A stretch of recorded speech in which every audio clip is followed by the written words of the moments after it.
Well, here it is. Olympic weightlifting shoes. Oh man, it's been probably 2 years since the last time I put these on. A lot of you guys have said, Ivan, put those damn shoes on. My bar path is not good. I'm leaning over a whole lot, and I think this is the reasoning why everyone thinks it's all about the ankles. I know for a fact that I've had a lot better mobility periods with flat shoes, even with bare feet.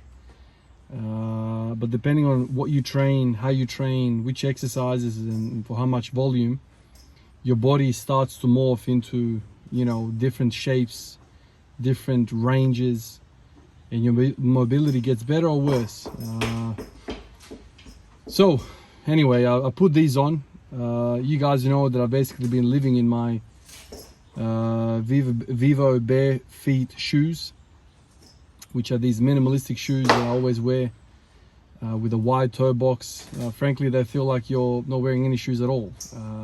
Basically very flat, minimalistic sole, and it's the best shoe I've ever worn. Basically, it's not even a shoe, it's just minimal. So when I put these on, my first impressions are like, man, this is horrible. It's exactly the opposite end of the spectrum of shoes. It's tight, it's compact, your toes are squished, everything is locked up, all of your foot muscles are turned off. Now you might say to yourself, why is that? Well, everything is supported, and if everything is supported, there's no reason for the intrinsic musculature to do any work. It's kind of like when you wear ankle braces as a basketball player. Sure, you can put them on, that's fine.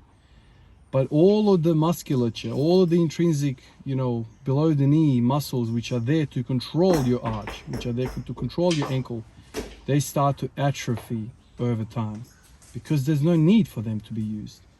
You are using an external thing for it. It's kind of like when people use steroids, right?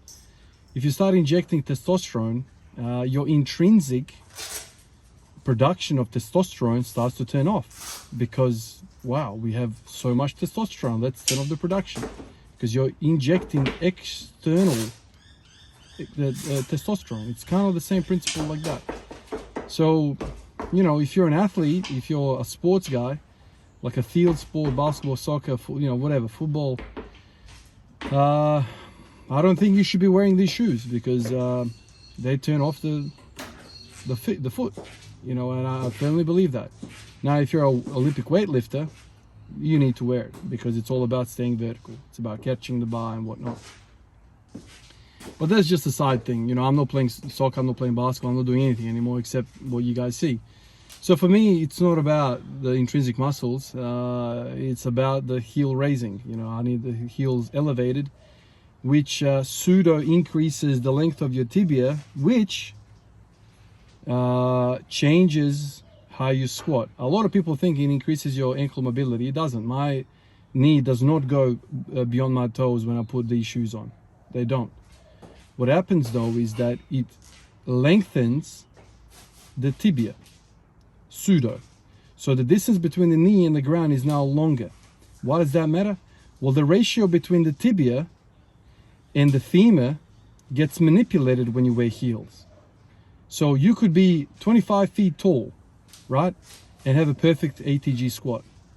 The reason for that is because you have a longer tibia relative to your femur, right? So it's all about that ratio. People get it confused, like, oh, it's about sending your knee to the next room.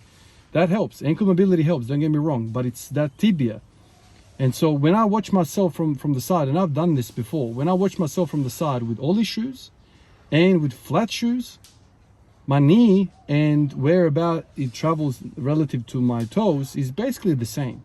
It's basically the same. It's not a big difference. So if that's not what's changing, what is? Well, I'm telling you, it's the tibia. You prolong your tibia. So if you can draw yourself on a piece of paper, a stick figure, and you make that stick figure have super long tibias, lower legs, and you have a relatively shorter femur, you will have a perfect squat, very upright squat. That's the whole story here. But anyway, in the whole world of that I'm living in right now, the whole conjugate style of thinking I'm trying everything and anything, and well, I might as well put these shoes on. I put them on. I don't like being in them. I worked my way up to 180 and I almost fell on my face. Literally, you know, I went down, started pushing up, and the bar started traveling forward, and I just lost all my balance. Somehow I caught it, reset it, and then I stood up with it. But it's, yeah, because I'm not used to it. And every time I put these shoes on, you know, I remember last time I wore them like 2 years ago. I just feel very unstable, and I feel odd in my knees as well. I feel like my knees are about to freaking tear the ACL. That's how it feels. Obviously, I'm not used to it, and you know, if I spend some time with it, that will also feel kind of alright as well. But it changes the lift. It really changes how I feel under the bar. Once again, I almost feel like I'm doing a wide stance squats, in the sense that I don't know, like, where my go-to muscles are. It's kind of just different. But if you're going to train your quads, if you're going to train that verticality, this is the best way to do it. That or a slant board or something like that. It just changes the way you move. You can kind of sit more in between your ankles, even though, like, if you look at my squats from profile, I still lean forward.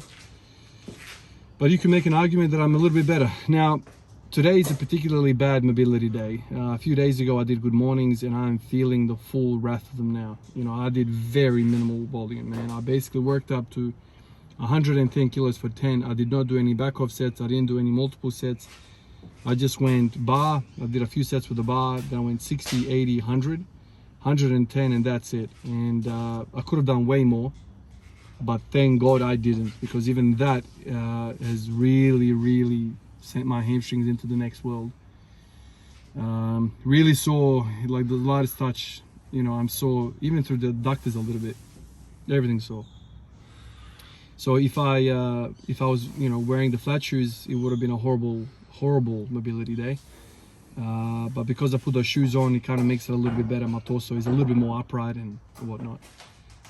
I know a lot of you guys are gonna say, yeah, whatever, man, like whatever you say, still these shoes have a place for you. You know, you're not built for squatting. This is good for you, and you're probably right. Probably, you know, the whole longer tibia is gonna serve me right. I just, you know, a lot of you guys have asked me this over the years, and I've individually answered everyone. But let me say this: it's a miserable existence for me to be in those shoes. I don't like walking around them. I feel like I'm wearing formal shoes. It's basically wood in them. The sole is made out of wood. So when I'm walking, I'm there, like, you know, making sounds around the gym, like, you know, like a freaking horse walking in the damn garage. That, and also it's uncomfortable. It's so tight, I can't breathe. It's just, I don't like that. So my enjoyment goes down. It's just, I don't know. But I get it, all right. You know, I don't have a lot of fun doing wide stance squats either, but I do them because there's benefits there, and I'm trying to, you know, get the weaknesses. So, you know, if I could, you know, get my, you know, all these shoes squat up to, you know, 210 or whatever, 212, you know, if I get my wide stance squats up to 212, these are some of the goals that I have in my mind right now.